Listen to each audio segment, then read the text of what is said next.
கிரஹா பஞ்சாயத்தினுடைய முன்னோடி தலைவர்கள் மேடையிலே அமர்ந்திருக்கிறார்கள். நான் பெரிதும் போற்றும் அருமை சகோதரர் எம்என் சுந்தர்ஜி அவர்களே, தேசிய இணைச் செயலாளர் விவேகானந்தன் அவர்களே, மிகச்சிறந்த வரலாற்று பேராசிரியர் ஐயா சுப்பிரமணிய அவர்களே, சகோதர சகோதரி, அகில பாரதிய கிரஹா பஞ்சாயத்து அமைப்பின் மூலமாக இந்த மாநாட்டிலே பேச வேண்டும் என்று சொன்னபோது நான் கூட நினைத்தேன், ஏற்கனவே தமிழ்நாட்டில் ஆளுகிற கட்சியோடு நிறைய பஞ்சாயத்து இருக்கிறது.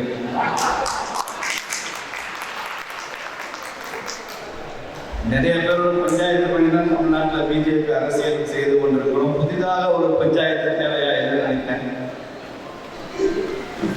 ஆனால் இது பாசிட்டிவ் பஞ்சாயத்து, மக்களுக்கு நல்லது செய்கிற பஞ்சாயத்து, ஆழ்வர்களோடு மோதுகிற பஞ்சாயத்து. இந்த கல்லூரியில் எனக்கு அற்புதமாக ஒரு இடம் கொடுத்து கருத்தரங்குக்கு ஏதுவான ஒரு சூழ்நிலையில இந்த கருத்தரங்கு நடைபெற்றுக் கொண்டிருக்கிறது. அதனால இந்த கல்லூரி நிர்வாகத்திற்கு கூட நமது பாராட்டுகளை வாழ்த்துக்களை தெரிவித்துள்ளோம். தமிழ்நாட்டை ஆண்டவர்கள் நமக்கு அனுசரணையாக இல்லாவிட்டாலும் இந்த ஆண்டவர் நமக்கு அனுசரணையாக இருக்கிறார், மகிழ்ச்சி அளிக்கிறது. மகாத்மா காந்தி சர்வோதயம் என்றால் என்ன என்று விளக்குகிறார்.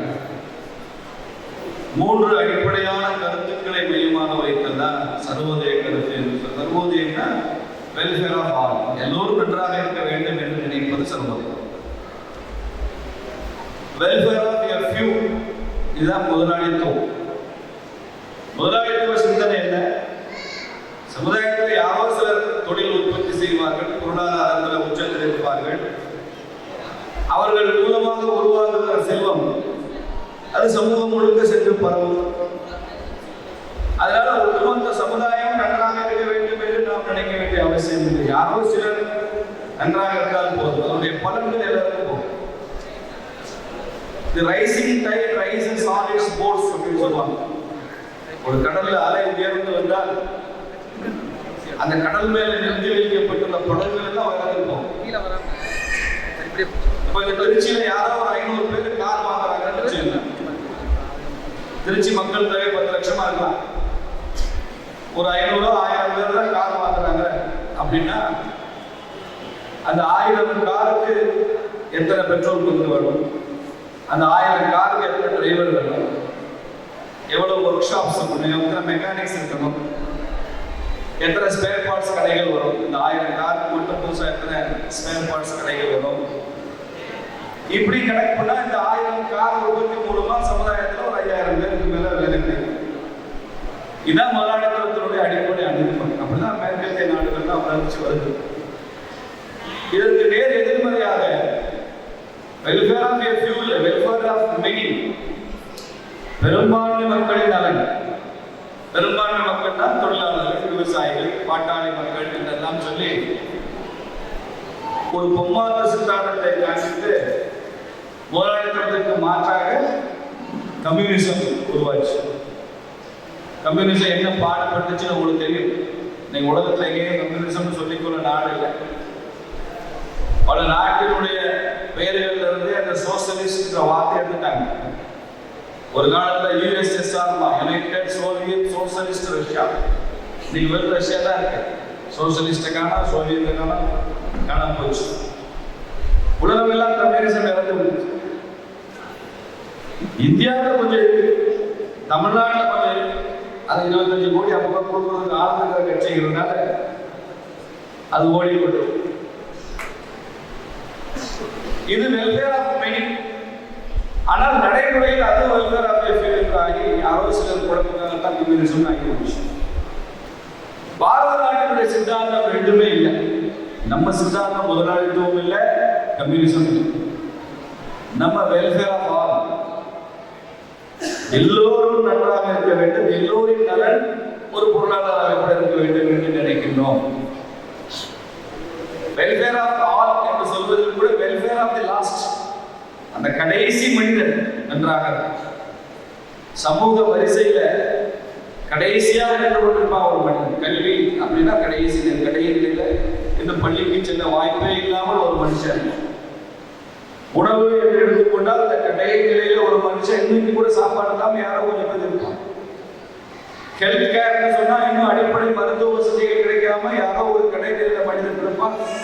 அவனுக்கு மருத்துவ வசதிக்கான பணம் இருக்காது, அல்லது மருத்துவமனை இருக்காது, ஆக்சஸ் டு ஹாஸ்பிட்டல் இருக்காது, கையில பணம் இருந்தாலும் வசதி இருக்காது. நீங்க கொடைக்கானல் பக்கம்னா மலை கிராமங்கள் போனீங்கன்னா விவசாயம் செய்து ஏதோ ஒரு கையில பணம் வச்சிருப்பாங்க. அவசரத்துக்கு மருத்துவமனைக்கு போக முடியாது. ரோடு இல்லை, வாகனங்கள் இல்லை, நல்ல மருத்துவமனை இல்லை. அங்கிருந்து அவங்க மருத்துவமனைக்கு போறதுக்கு 5 மணி நேரம் 6 மணி நேரம் ஆகும். அப்படி சூழல். அப்போ சர்வோதயம் என்பது எல்லோரும் நன்றாக இருப்பது. அதுல அந்தியோதயா என்பதுதான் பாரதிய ஜனதா கட்சியினுடைய சித்தாந்தம், தேசியவாதிகள் சித்தாந்தம். பிஜேபி சொல்லணும், கடைசி வரிசையில் இருக்கிறவங்க நன்றாக இருக்கும். அதற்கு என்னென்ன தேவை என்றால் ஒரு நல்ல ஆட்சி முறை தேவை, குட் கவர்னன்ஸ் தேவை. தேசத்தை சிந்திக்கிறேன், இந்த தேசம் முன்னேற வேண்டும் என்று நினைக்கிறேன், உலகத்தின் முதன்மை நாடாக இந்த நாடு வர வேண்டும் என்று ஆசைப்படுகிறேன், அதற்காகவே உழைக்கிறேன். ஒரு தேசபக்தி உள்ள திறன் வாய்ந்த நேர்மையான ஒரு அரசாங்கம் இருக்க வேண்டும். நாம் எல்லாம் செய்த புண்ணியம் கடந்த 10 ஆண்டுகளாக ஐயா நரேந்திர மோடி தலைமையில் அப்படி ஒரு அரசாங்கம் அமைந்திருக்கிறது.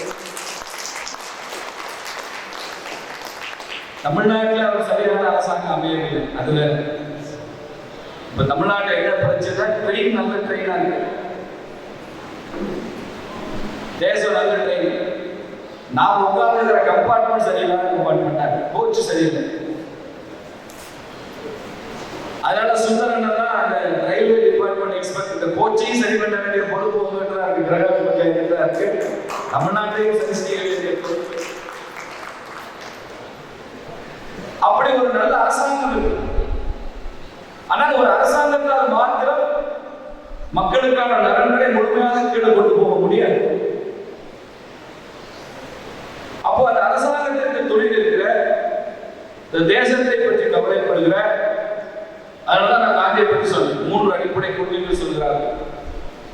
அதுல முதல் விஷயம் மாற்றம் நான் சொல்றேன், மற்ற 2 நீங்க பின்னாடி தெரிந்து வருவோம். முதல் விஷயம் அவர் என்ன சொல்றாரு,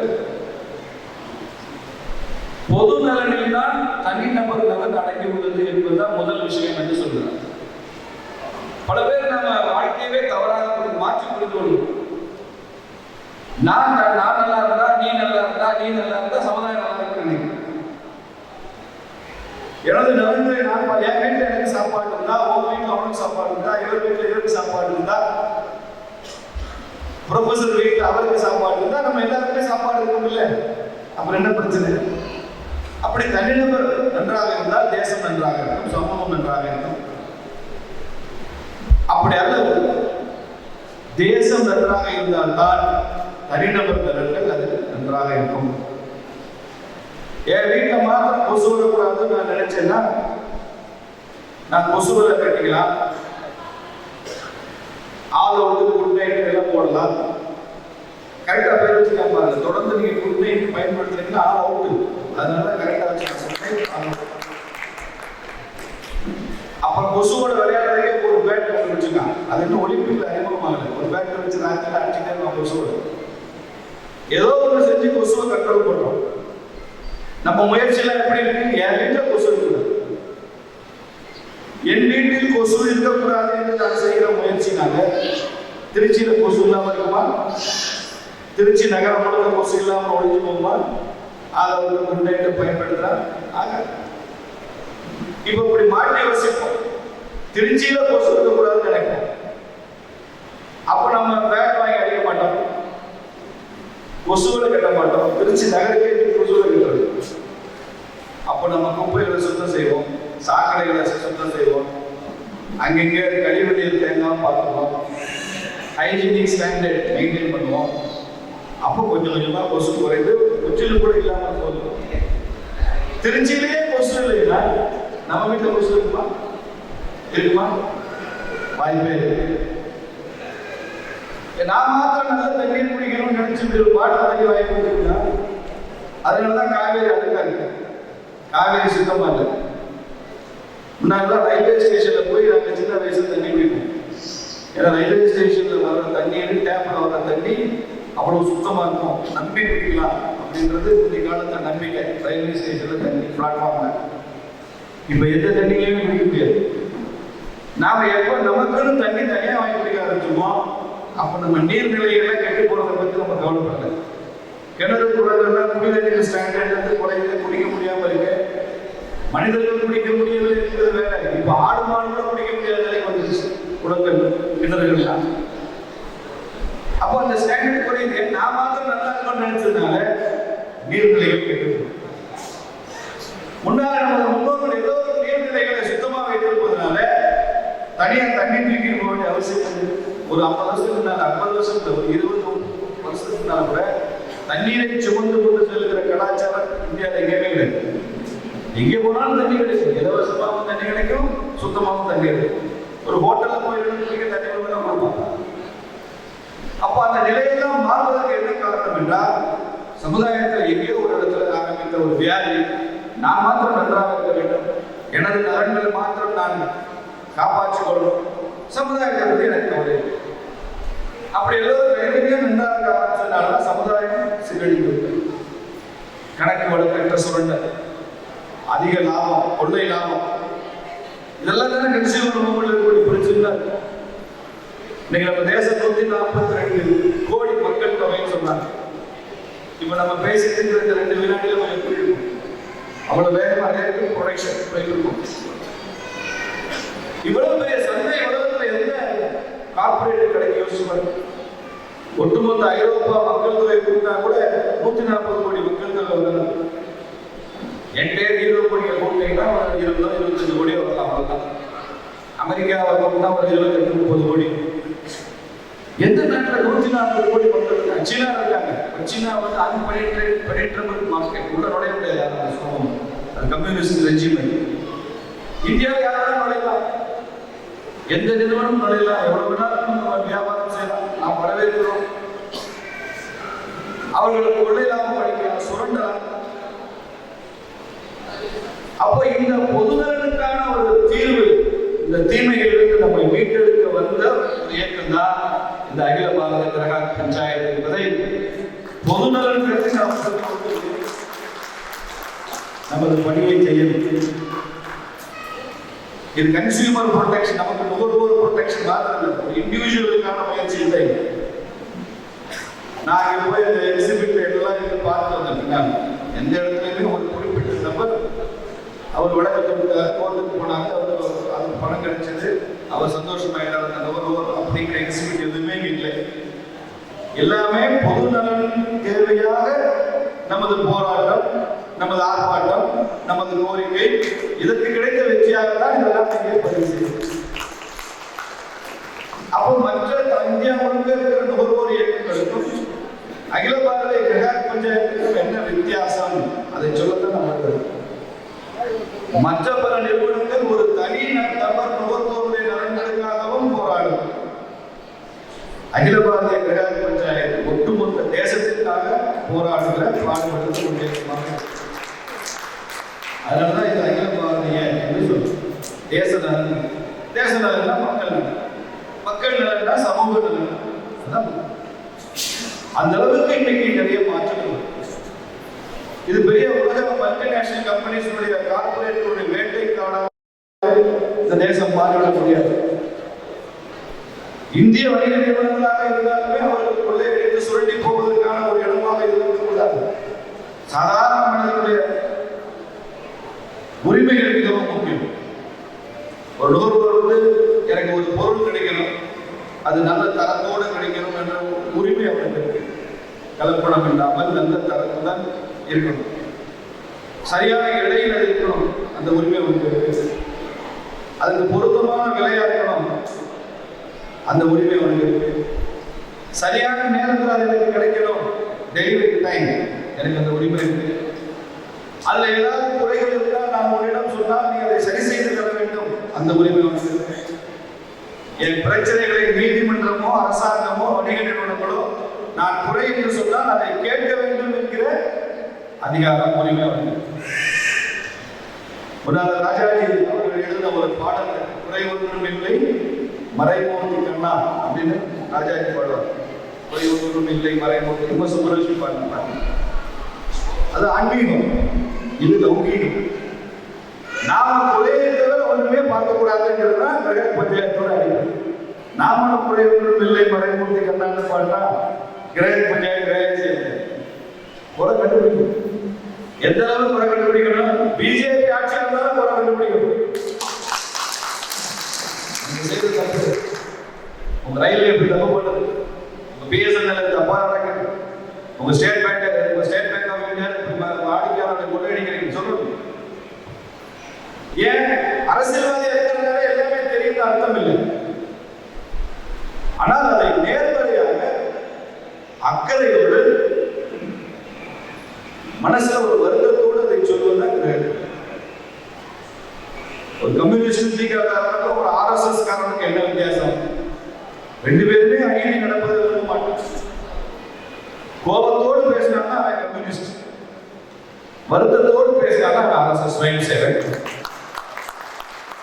ஒரு ஊர்ல தீண்டாமை இருக்குன்னு வச்சுக்கோங்க, ஒரு கோவிலுக்குள்ள பட்டியல் சமுதாய மக்கள் அனுமதிக்கிறது இல்லை அப்படி இருக்கு வச்சுக்கோம். கம்யூனிஸ்ட் தீக்காரன் என்ன பண்ணுவான்? கிடைச்சதா ஒரு சாக்கு இல்லையா, ஒழிச்சிட வேண்டியது. கோயிலே கூட வச்சிருவாங்க. திருவிழா எப்படி நடக்குதுன்னு பார்ப்போம். சாமிக்கு பூஜையே கிடையாது, 3 கோயில். உரிமை இல்லாத இடத்துல எதுவும் வேண்டாம், அடிச்சு 2 பக்கம் கோவில் தோண்டி விட்டு இங்க வந்து என்ன சொல்லுவான்? அப்பா அவன் கோயில் ரொம்ப மாட்டேங்கிறான். அங்கிட்டு போய் என்ன சொல்லுவான்? அப்பா அவன் கோயிலுக்குள்ள நேற்று வரைக்கும் வராதவன் இன்னைக்கு வரணும்ன்றான். விடாத தூண்டி விடுவான். அதே ஊர்ல இருக்கிற ஒரு ஆர்எஸ்எஸ் இயக்கம் சுயம் சேவக் என்ன பண்ணுவான்? ஜாதியை காரணமாக காட்டி குறிப்பிட்ட சமுதாய மக்கள் கோவிலுக்கு அனுமதிக்க கூடாது என்று சொன்னால் மிகப்பெரிய அநீதி. ஆர்எஸ்எஸ் தலைவர் பாபுராவ் பாலாசாஹிப் தேவதாஸ் அவர் சொல்லியிருக்கிறார், தீண்டாமை குற்றமில்லை என்று இந்த சமுதாயத்தில் எதுவுமே குற்றமில்லை வீட்டில். அப்ப அதை சரி செய்வது எப்படி என்பதை வருத்தத்தோடு அணுகும். இதை சரி செய்யணும். கோயில் பூஜை நடக்கணும், கோயில் முறைகள் நடக்கணும், இவங்க உள்ள போகணும், இவங்களுக்கு அந்த உரிமை இருக்கணும், தீண்டாமை இருக்கக்கூடாது. அதே சமயம் இவனை இதுவரைக்கும் அனுமதிக்காம மறுத்தானே அந்த மனசை மாற்றணும். இது ஒரு பெரிய ப்ராசஸ். ஆனால் அதற்காக உழைப்பான், அதை வெற்றி அடைவான். அப்படி வெற்றி அடைந்த சம்பவங்கள் ஆயிரக்கணக்கில் தமிழ்நாட்டில் இருக்கிறது. அப்போ அதிகபாரதிய கிராம பஞ்சாயத்தினுடைய அணுகுமுறை என்பது ஒரு சுயம் சேவையின் அணுகுமுறை. பல விஷயங்களே நம்ம சுத்தி வியாபாரம் பண்றவங்க யாரு நம்ம அணுகுமில்லை. நீங்க கிராம பஞ்சாயத்துல கன்சியூமர் ரைட் பேசுறீங்க, உங்க கூட பிறந்த அண்ணன் பிரசரங்களை வச்சிருக்காரு, உங்க தாய் மாமா ஹோட்டல் வச்சிருக்காரு. அவர் சரியாக தொழில் செய்ய வேண்டும் என்பது முக்கியம். ஆனால் சமுதாயத்தினுடைய ஹார்மனி அது அதை சரி செய்யும். சட்ட ரீதியா போகும், அவங்களோட பேசணும், புரிய வைக்கணும். இப்படி ஒரு பரந்துபட்ட அணுகுமுறை இருக்கும். கிராம பஞ்சாயத்துக்கு எல்லா தொழில் நடத்துறவங்களையும் சுப்பிரமணிய பாரதியாருடைய 2 வரி கவிதையை மாத்திரம் சொல்லுவோம். பாரதியார் சொல்றார், பிசினஸ் எத்திக்ஸ் சொல்றேன். பிசினஸ் எத்திக்ஸ் பத்தி பாரதியார் சொல்றாரு, MBA ஸ்டூடெண்ட்ஸ் எல்லாம் பிசினஸ் எத்திக்ஸ் பத்தி வண்டியே படிப்பாங்க. உலக பேராசிரியர்களுடைய கருத்து, சிந்தனையாளர்களை பத்தி எல்லாம் நாங்க பிசினஸ் எத்திக்ஸ் சொல்லுவோம். பாரதியார் 2 வரியில சொல்றான், வையகம் காப்பவரேனும். வையகம் காப்பவரேனும்னா இந்த உலகத்தை ஆட்சி செய்கிற மன்னனாக இருந்தார். அடுத்தவரை சிறு வாழைப்பழக்கடை வைப்பவராயினும், ஒரு தள்ளு வண்டியிலும் பட்டிக்கடையிலும் வாழைப்பழம் வைத்து விற்று கொண்டிருப்பவராக இருந்தார். வையகம் காப்பவராயினும் சிறு வாழைப்பழக்கடை வைப்பவராயினும் பொய்யகல தொழில் செய்தே போற்றின வாழ்பவர் எங்கனும் மேலோர் அப்படிங்கிறார். பொய் இல்லாம தொழில் செய்ய புவி ஒன்றை போற்று. நீ வாழைப்பழக்கடை வச்சுக்கோ, வையகம் காக்கிற சக்கரவர்த்தியா பொய் இல்லாம. அதான கிராம பஞ்சாயத்து சொல்லுது. நீ எடை போட்டு வைக்கிற 1 கிலோ 950 கிராம் எதுக்கு போய் 50 கிராம் ஏமாத்துறேன். நான் ஒழுங்கு மறுப்பு தான் வாங்குறேன், அதை அங்கே களிமண் உருளையை சேர்த்து விற்கிறேன். ஏன் இது கடற்கரை கலப்படம்? உணவுல ஏன் இவ்வளவு மருந்து பொருட்கள் என்ன நீ கிரக பஞ்சாயத்துல கூட ஒரு விஷயம் இருக்கு. எல்லாரும் எம்ஆர்பி போடணும்னு சொல்றோம், மேக்ஸிமம் ரீட்டைல் பிரைஸ். எம்ஆர்பி போட்டு தான் ஒரு பொருளை விற்கணும். இப்போ எல்லாம் எம்ஆர்பி பிரிண்ட் பண்றாங்க. ஏதோ ஓரளவு பரவாயில்ல, கொஞ்சம் பேர் ஏமாத்தினா கூட. ஆனால் அடுத்த ஸ்டேஜ் போகும். இந்த பொருளுடைய உற்பத்தி செலவு என்ன, காஸ்ட் பிரைஸ் என்னன்னு அதை குறிப்பிட முடியும். அப்படி சொல்லணும். ஒரு ஆன்டிபயோட்டிக் 50 பைசா கூட இல்லை, 50 ரூபாய்க்கு கிடைக்கலாம் மார்க்கெட். காஸ்ட் பிரைஸ் 50 பைசா கூட இல்லை. எவ்வளவு கொள்ளை லாபம். நம்ம 50 ரூபான்னு போட்டிருக்காங்க எம்ஆர்பின்றதுனால சந்தோஷமாயிருக்கும். 50 ரூபா போட்டிருக்கா, 50 ரூபாய்க்கு இருக்கிறது. அதனுடைய உற்பத்தி விலை என்ன விலைக்கு உற்பத்தி செய்யணும், என்ன விலைக்கு விற்கிறோம். நல்ல விலையாக நரேந்திர மோடி அரசாங்கம் வந்த பிறகுதான் மருந்து விலைகள் கட்டுப்பாட்டில் இருப்பது மாத்திரமல்ல, உயிர்காக்கும் மருந்துகள் விலை பல மடங்கு விலையை குறைத்து கொடுக்கப்படுகிற சூழல் இப்போதான் உருவாயிருக்கு. மக்கள் மருந்து மோடி பார்மசி, அது மாதிரி லைஃப் ஸ்டைல் ட்ரக்ஸ் விலையெல்லாம் டிராஸ்டிக்கா குறைச்சிருக்காங்க. ஆனால் ஒரு பவர்ஃபுல் கன்சியூமர் மூவ்மெண்ட் இருக்கும்போது தான் இதை முழுவதுமாக சரி செய்யும். காஸ்ட் பிரைஸ் சொல்லணும். எப்படி தொழில் நிறுவனங்கள்லாம் கார்பரேஷனோட எம்என்சி ஹமாம் ஒரு சோப்பு, அந்த ஹமாம் நம்ம சோப்பு நினைச்சு வாங்கி குடிக்கிறோம். சோப்பு நினைச்சு வாங்கி குடிக்கிறோம். நீங்க ஹமாம்ல அந்த கவர்ல எங்கேயாவது ஒரு சோப்புன்ற வார்த்தை இருக்கா? SOAP சோப் இருக்கா? எப்படி எந்த பக்கம் வேணாலும் பரட்டி பாருங்க, சோப்புன்ற வார்த்தை இருக்கு. ஹமாம் விளம்பரம் வரும் டிவி. ஒரு குழந்தை போய் சேத்துல விழுந்து எந்திரிச்சு அப்படியே வரும், அம்மா உடம்புலாம் சேராயிடுச்சு. நம்ம அம்மா சொல்லுவாங்க ஹமாம் இருக்கே அப்படின்னு சொல்லுவாங்க, தவிர ஹமாம் சோப்பு இருக்கேன்னு சொல்லுவாங்க. சொல்லாத கவனிச்சுக்கிறத கிரக பஞ்சாயத்துல மாதிரி கவனிக்க வேண்டாம். ஹமாம் சோப்பு இல்லை. சோப்புன்னா டோட்டல் சேச்சுரேட்டட் வெயிட் வந்து 72 பாயிண்ட் சம்திங் என்னன்னு நினைக்கிறேன் TSF. அந்த ஸ்டாண்டர்ட் அது இல்லை. அதனால ஹமாம் என்ன சொல்லுவாங்க, பாத்திங் பார், குளியல் கட்டி. குளியல் கட்டி தானே தவிர அது சோப்பு இல்லை. குளியல் கட்டி யாரோட போட்டுருவோம், ஒரு செகண்ட்ல போட்டு குளியல் கட்டி முதல் தேய்ச்சி கூட சொல்லுவோம். ஏமா ஃபேன்ல அப்படியே போட்டா பார்த்து கருப்பா இருக்குது ஒரு பொண்ணு, அது சிவப்பா இருக்கிற பொண்ணு அப்படி பார்க்குது. பார்த்தோன்னே எனக்கு அப்படியே மனசுக்குள்ள ஒரு தாழ்வு மனப்பான்மை. எதுக்கு ஒன்றும் இதுல வெள்ளைக்கார உருவாக்கி வச்ச சனி. வெள்ளை கலர் தான் உயர்ந்தது, கருப்பு தாழ்ந்தது. இந்த கருப்பு தாழ்ந்ததுன்றது European mind set. Anything black is to be கண்டெம்ன்றது அவனோட. நல்லா சம்பாதிச்ச படத்துக்கு ஒயிட் பண்ணிக்கிறான், தப்பா சம்பாதிச்ச படத்துக்கு என்ன பேர் வைக்கிறான்? பிளாக். பிளாக்னா தப்பு.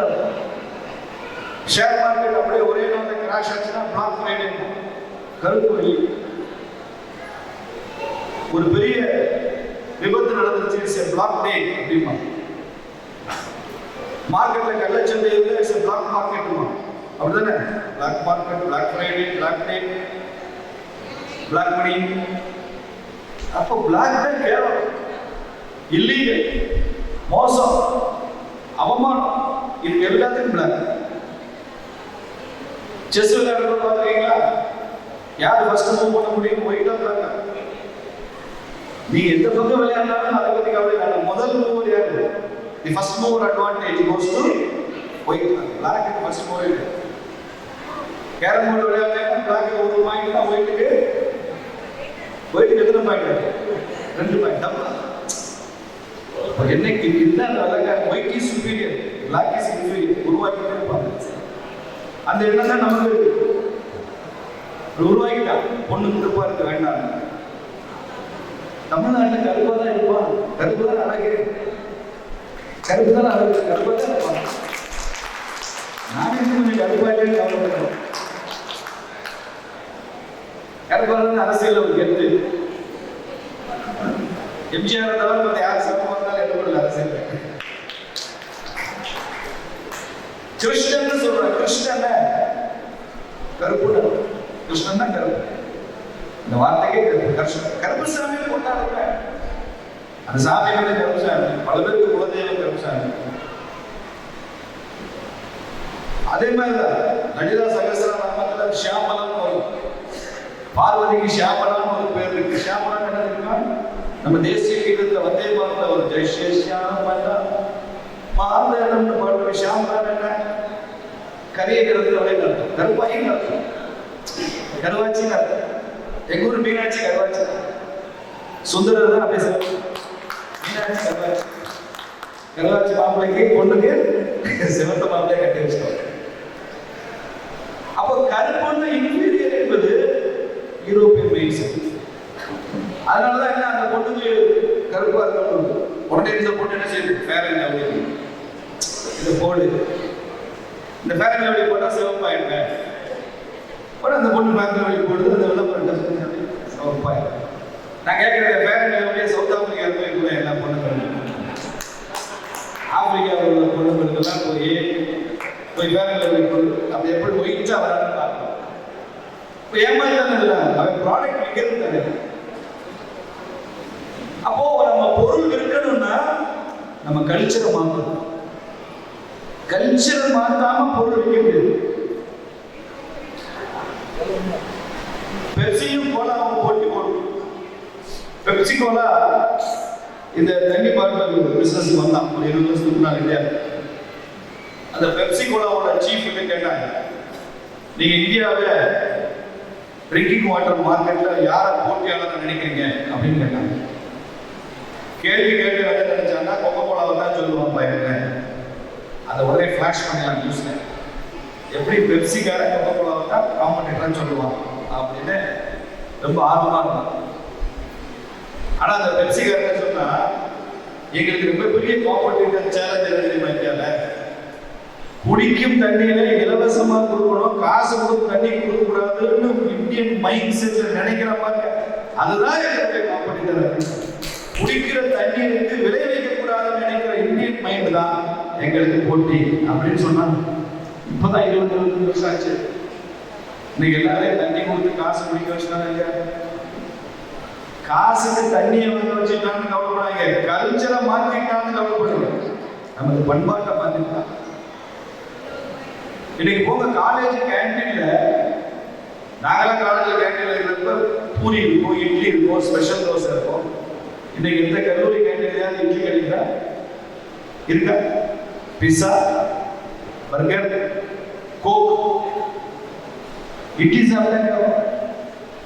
அப்போ இந்த வணிக நிறுவனங்கள் நம்ம கல்ச்சரை மாற்ற முயற்சி பண்ணும். இந்திய பெண்கள் சேலை கட்டிக்கிட்டே இருக்காங்க, புடவை. இந்த புடவை தயாரிப்புல ஒரு வெளிநாட்டு கம்பெனி அவன் நாட்டில் பெஸ்ட் புடவை தயாரிக்க முடியாது. ஏன்னா சேலை மேனுஃபேக்சரிங் நாம தான் தி பெஸ்ட் ஒரு இந்திய நிறுவனத்தை அடிச்சுக்க முடியாது. அப்போ அவன் என்ன பண்ணுவான், புடவையில அவனுக்கு புடவை தயார் பண்ணா போட்டி போட முடியாது. அதனால என்ன செய்வான், நிறைய பேர் புடவை கட்டுறது பிற்போக்குத்தனம், சேலை கட்டுறது. சேலை கட்டுறது வயசான பெண்களோட அடையாளம். ஐயோ கண்ட்ரினா நாட்டு பழைய modern girl, liberated woman, progressive lady அப்படின்னா நீ என்ன செய்யணும், ஜீன்ஸ் பேண்ட் போட்டு டிஷர்ட் போட்டு வரும். இப்போ இந்த ஜீன்ஸ் டிஷர்ட் தயாரிப்புல அவன் எக்ஸ்பர்ட். ஜீன்ஸ் நம்மளோட ஜீன்ஸ் முழுசா தயாரிக்கிறதுல கூட அவன் எக்ஸ்பர்ட் இல்லை. அங்கே கிழிச்சு விட்டுக்கிறான் பாருங்க, அந்த ரொம்ப எக்ஸ்பர்ட். நல்லா தச்சு கிழிச்சிருப்பான்.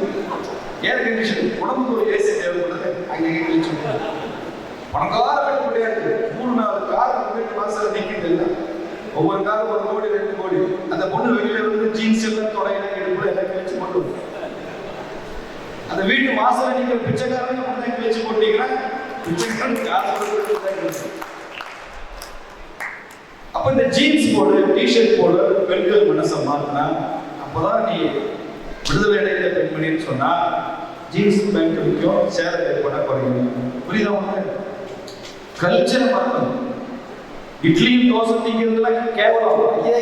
படிச்ச பயிராங்க, காலேஜில் படிக்கிற பையன் என்ன இட்லி சாப்பிடு, உங்க அம்மா கொடுத்தாங்க, உங்க பாட்டி இன்னும் உயிரோடு இருக்காங்க நினைக்கிறேன். இட்லி சாப்பிட்டா பாட்டி உயிரோடு இருக்காங்க. அந்த மாதிரி பாட்டி மாதிரி கண்ட்ரி இருந்தா தான் எழுதுறாங்க. பிஸ்ஸா சாப்பிடு, பர்கர் சாப்பிடு.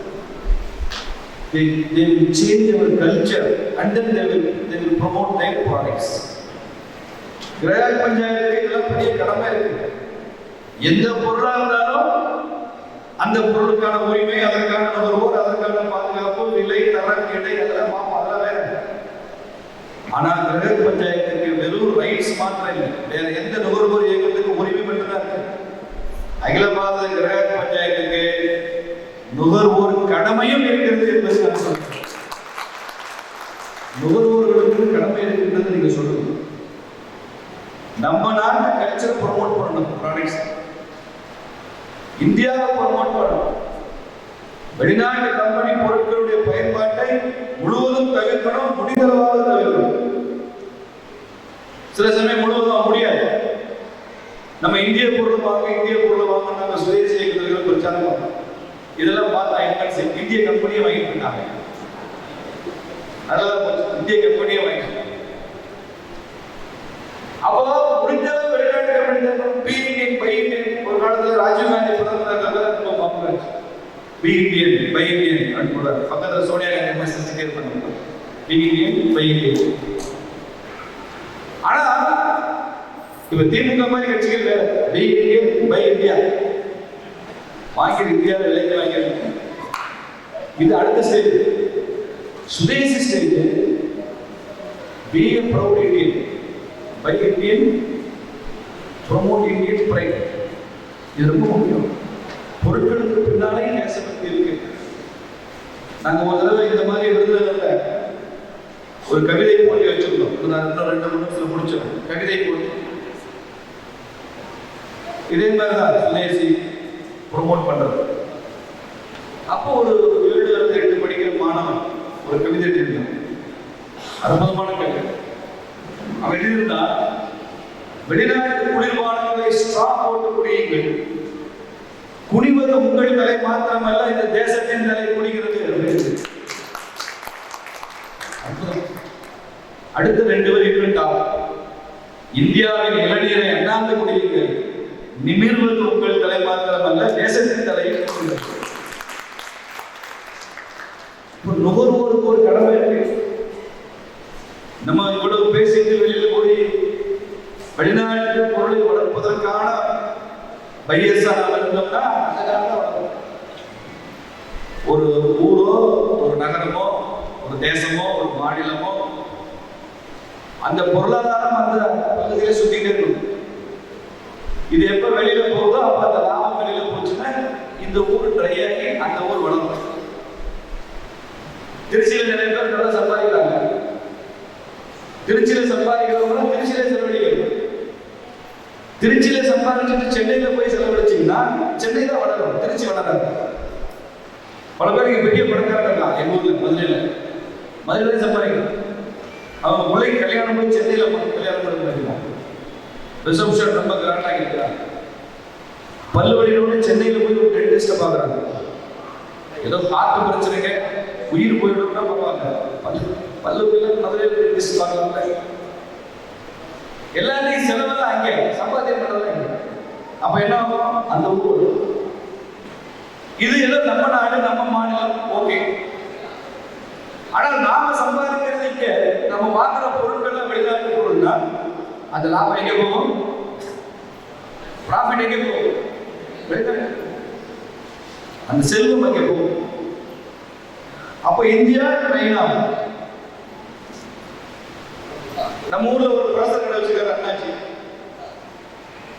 அவர்கிட்ட நம்ம பொருட்கள் வாங்குறோம், மாச சிட்டை எல்லாம் போட்டு வாங்குறோம். அந்த பலசர கடையில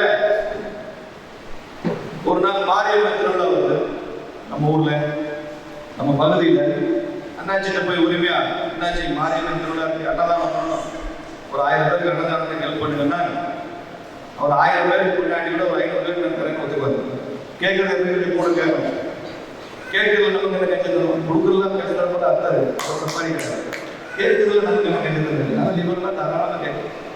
ஒரு படத்தில் கவுண்ட் சொல்லுவாங்கல்ல, ஒரு 50 ரூபா இருப்பான்னு கேட்பான். அன்னைக்கு தான் கேட்கிறேன், நல்லா கேளு. 5000 ரூபா கேட்கலாமா? 5000 ரூபா கொடுப்பேன் இல்லை, அது மாதிரி நல்லா கேட்குறேன். அப்போ அண்ணாச்சி நீங்க பொருள் வாங்குறப்ப அண்ணாச்சி மாரியம்மன் கோயிலுக்கு அன்னதானம் பண்ணாரு, மாரியம்மன் கோயிலுக்கு பாலாபிஷேகம் பண்ணாரு. நீங்க போய் வால்மார்ட் மால்ல வாங்கலாம், டிமார்ட்ல போய் வாங்கலாம், ரிலையன்ஸ் மால்ல போய் பொருள் வாங்கலாம். நம்ம ஊர் மாரியம்மன் கோயிலுக்கு திருவிழாக்கு அன்னதானம் போடுறோம், யாரும் எங்க ரிலையன்ஸ் முதல்ல பார்க்கணும் இல்லையா? அப்ப நம்மை சுற்றி உள்ள சாதாரண ஜீசஸ் கிரைஸ்ட் சொல்லுவாங்க பைபிள்ல, லவ் யுவர் நெய்பர். அப்படின்னா பக்கத்து வீட்டு போன காதலிக்கணும்னு அர்த்தம் இல்லை. லவ் யுவர் நெய்பர் அப்படியே அர்த்தம் இல்லை. பக்கத்து அண்டை வீட்டாளர் அன்போடு இருந்தார். நெய்பர்ஹுட் எக்கனாமிக்ஸ் நம்ம சுற்றி உள்ள சாதாரண மக்கள் அவங்களுடைய உற்பத்தியை நம்முடைய சேவைகள் அவன் வளரணும்னு நினைக்கணும். அப்படி நமது பொருளாதார பெரிய பெரிய மான்சோம் பன்னாட்டு வணிக நிறுவனங்களும் வெளிநாட்டு நிறுவனங்களும் வளர்வதனால நம்ம நாட்டில் பெரிய லாபம் இல்லை. ஆனால் அவர்களுடைய அரசாங்கம் அனுமதிச்சுதான் இதெல்லாம் சர்வதேச ஒப்பந்தம், சர்வதேச நிதிமுறைகள், நியதிகள். அதனால அரசாங்கத்தை அனுமதி கொடுக்கும், அவங்க வரதா செய்வாங்க. ஆனால் வந்ததுக்கு அப்புறம் இந்தியாவில் நாம கன்சியூமரா இந்தியன் ப்ராடக்ட் நம்மை சுற்றியுள்ள மக்கள் உற்பத்தி இதெல்லாம் ஊக்குவிக்க வேண்டும் என்ற எண்ணம் நமக்கு இருக்கலாம். இதுதான் consumer duty of the consumer. அதனால நமக்கு ஒரு கடமையும் இருக்கு. நமக்கு உரிமை எந்த அளவு இருக்கோ அந்த அளவு நமக்கு கடமை இருக்கு. அப்சல்யூட் ரைட்ஸ் இந்த உலகத்தில் யாருக்குமே இருக்கு. உரிமைன்ற வார்த்தையே ஒரு பொம்மாசு வார்த்தை. எந்த உரிமை? குழந்தைகள் பெற்றோர்கள் உரிமை கேட்கலாம். பெற்றோர்கள் யாருக்கு உரிமை கேட்கலாம்? பெண் உரிமை வேணும். ஆண்களுக்கு பெண் உரிமை கேட்கலாம். ஆண்கள் உரிமை கேட்கறது. மாநில அரசின் உரிமை, சரி மாநில அரசின் உரிமை மத்திய அரசு கேட்கறது. மத்திய அரசு எங்கே போய் உரிமை கேட்கறது? இது கெனாட் பி டெட். ஒருத்தர் தான் உரிமை கேட்கணும். உரிமை எல்லாருக்கும் தான் இருக்கணும். ஏதோ உரிமை பேச போறோம். அவ்வளவு மாதிரி ஃபேஷன் மாதிரி மாநில நலன்கள் தான் இருக்கு. மாநில உரிமைன்னு ஒண்ணு கிடையாது. குழந்தைகள் நலன் தான் இருக்கு. குழந்தைகள் உரிமைகள் இருக்கு. பெண்கள் நலன், பெண் உரிமைங்கிறது it's western idea, western notion. அது மாதிரி கன்சியூமருக்கு நமது நலன்கள் இருக்கு, நமக்கு பாதுகாப்பு இருக்கு, நமக்கு அதிகாரம் இருக்கு, உரிமை இருக்கு. வேற வார்த்தையில சொன்னா அதை புரிஞ்சுக்க மாட்டாங்க. உரிமைன்னு சொல்லுங்க, தப்பு இல்லை. ஆனால் எந்த அளவு உரிமை இருக்கோ அந்த அளவு நமக்கு கடமையும் இருக்கு. அந்த கடமையை உணர்ந்து செயல்படுவதான் இருக்கு. மற்ற இயக்கங்கள் நமது கடமை என்ன என்பதை வலியுறுத்தாது. கிராம பஞ்சாயத்து நமது கடமை என்ன என்பதையும் வலியுறுத்தி சொல்ல வேண்டும் என்ற கோரிக்கையோடு விடைபெறுகிறேன். நன்றி.